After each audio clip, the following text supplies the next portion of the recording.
I've taken off the under trays. They're now there. And before you say it, metal bowls and dishes and stuff is a great idea, but that'll be a lot of bowls. Whilst I'm under here, I just thought I'd show you what I'm doing. So to drop the subframe, all that you have to do is undo this control arm, take off this drop link, so undo the drop link.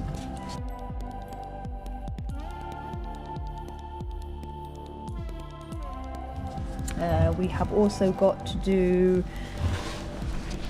this V-bar bolt. We also have subframe bolts, and then a bit further down under this bar you've got your engine mount as well that you need to undo. Obviously same on that side. And I've already came across my first issue, which shouldn't be happening. Taking off the reinforcement bracket, which is this bar along here, and you have your captive nut. I'm unturning the bolt, and the captive nut, as you can see, is just good. If you get a short 17, you can feed it through this subframe down to the bolt, which will hold the rivet on the other side, and then you'll be able to turn it.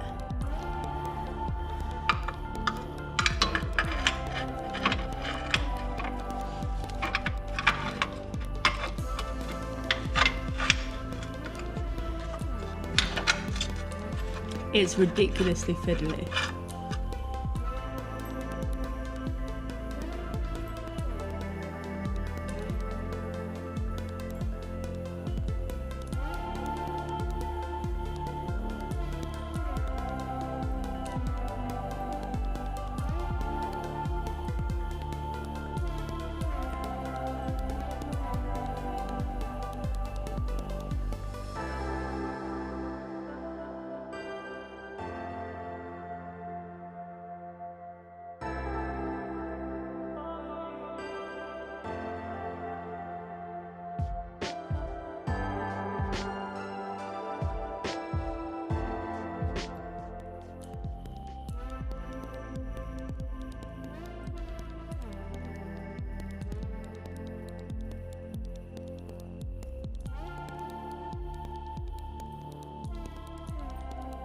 And up here, you'll see that you have this T, it's like a small one, it's probably like a T30, this T30 here, this T30 here.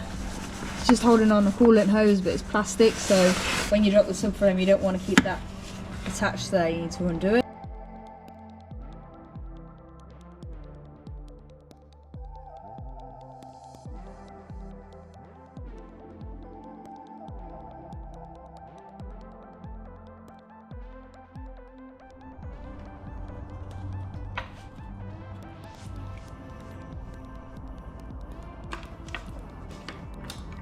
Had a lot of requests of people wanting to know how much I've spent so far and so on and so forth. So I've got a whiteboard and I'm just going to go through what I've paid so far.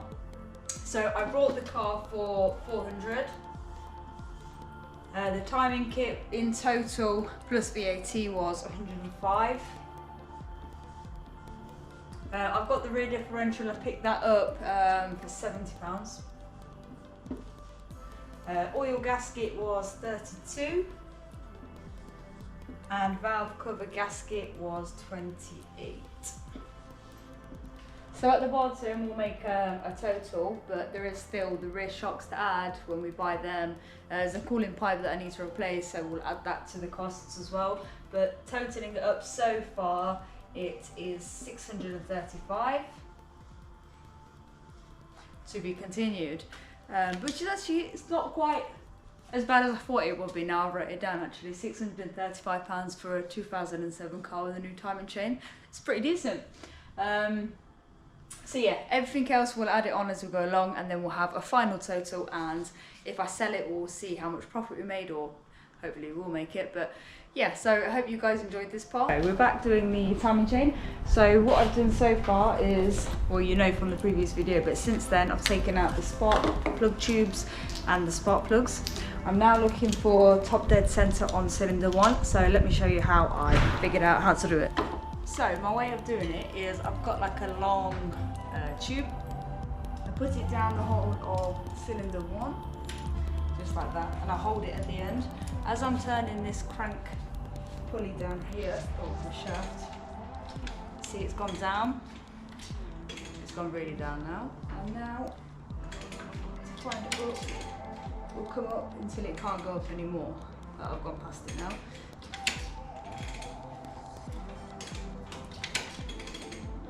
So that should be top dead centre of cylinder 1. I do want to apologise if this video is a bit pants. To be honest, I haven't done any recording for a while, so I'm a bit all over the place. Plus I don't really know what I'm doing here either, and I really need this to work, so again my head's a bit all over the place. So the locking pins in. What else have we done? We've put the inlet and the exhaust tools on the top. Now we're going to start taking off the timing chain, so I'm going to undo the 2 bolts, and so on and so forth.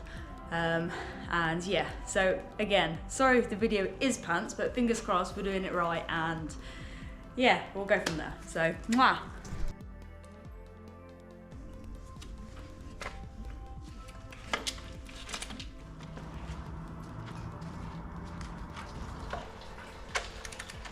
So today is the day where we find out if the timing chain worked, if I did a good enough job, and if there's any issues or if there's any engine problem.